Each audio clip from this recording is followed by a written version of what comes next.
సంక్షేమ హాస్టళ్లలో వసతుల మీద ఎలాంటి ఫెసిలిటీస్ లేకుండా ఉండడం మీద, హాస్టళ్లలో పిల్లలతోనే కొన్ని చోట వంట చేస్తూ ఉండడం మీద రకరకాలుగా కంప్లైంట్స్ రోజు మనకు కనిపిస్తూనే ఉన్నాయి.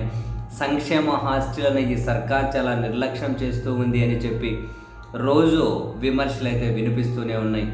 ఈ క్రమంలో సంక్షేమ హాస్టళ్లలో దారుణమైన ఫెసిలిటీస్ ఉన్నాయి అని కొందరు పిటిషనర్ల ఆధారాలతో సహా హైకోర్టులో పిటిషన్ వేస్తే దాన్ని విచారించినటువంటి గౌరవ హైకోర్టు చంద్రబాబు నాయుడు గారి సర్కారు మీద, అధికారుల మీద తీవ్ర ఆగ్రహాన్ని వ్యక్తం చేసింది. ఆ పిల్లలు పేద పిల్లలు కాబట్టి ఆ పిల్లల్ని కట్టిగా నేల మీద పడుకోబెడతారా?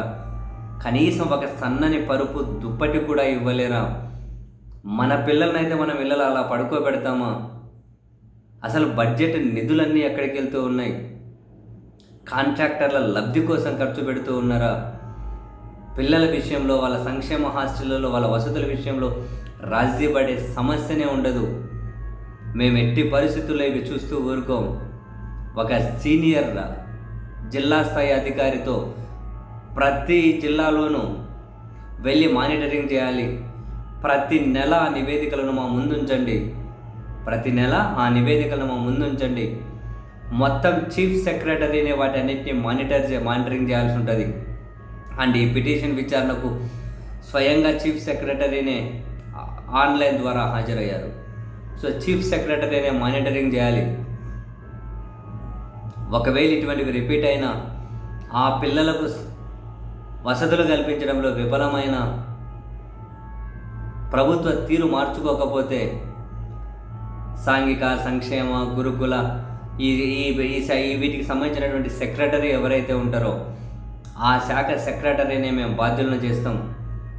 పిల్లల్ని కట్టిగా నేల మీద ఏం లేకుండా పడుకోబెట్టేది మనసు కలచిపోతుంది అని చెప్పి హైకోర్టు అయితే సీరియస్గా చీఫ్ సెక్రటరీకి ఆర్డర్స్ పంపించారు. తదుపరి విచారణ వచ్చే నెలకి వాయిదా వేశారు. ప్రతి నెల మాకు నివేదికలు కావాలన్నారు. జిల్లా సీనియర్ స్థాయి అధికారులు వెళ్ళి మానిటరింగ్ చేయాలన్నారు.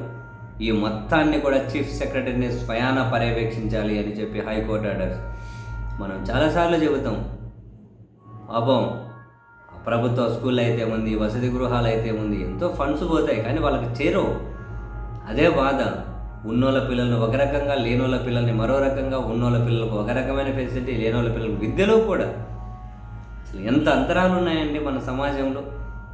ఆ అంతరాలు తగ్గకుండా, పోడ్చకుండా ఎంత అండి మనం ఎలా సమానత్వం సాధించగలుగుతామండి?